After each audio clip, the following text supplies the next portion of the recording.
মানবজমিনে প্রকাশিত যেভাবে বেহাত নগদের শত কোটি টাকা প্রতিবেদন মূলত গোয়েন্দা সংস্থার রেডিমেড চোথা, এমন অভিযোগ করেছেন এএফপি এর সাবেক ফ্যাক্ট চেকার কদরুদ্দিন শিশির। এক ফেসবুক পোস্টে বিষয়টি নিয়ে কথা বলেন তিনি।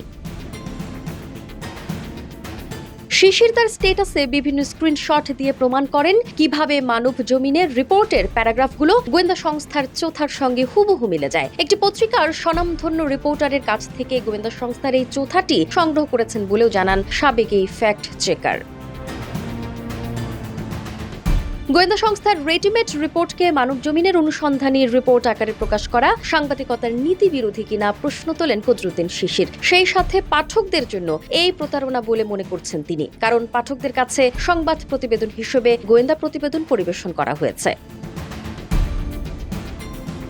তবে পোস্টের শুরুতেই কিছু বিষয়ে ডিসক্লেইমার দিয়েছেন তিনি। প্রথমত, তার এই পোস্ট কোনো ফ্যাক্ট চেক নয় বলে জানিয়েছেন তিনি। দ্বিতীয়ত, রিপোর্টে উঠে আসা সাবেক উপদেষ্টা নাহিদের বিশেষ সহকারী আতিক মোর্শেদ দুর্নীতির একটি ঘটনায় জড়িত থাকার তথ্য শিশির ব্যক্তিগতভাবে পেয়েছেন বলেও জানান। তবে পর্যাপ্ত প্রমাণ না থাকায় এখনও তা প্রকাশ করেননি তিনি।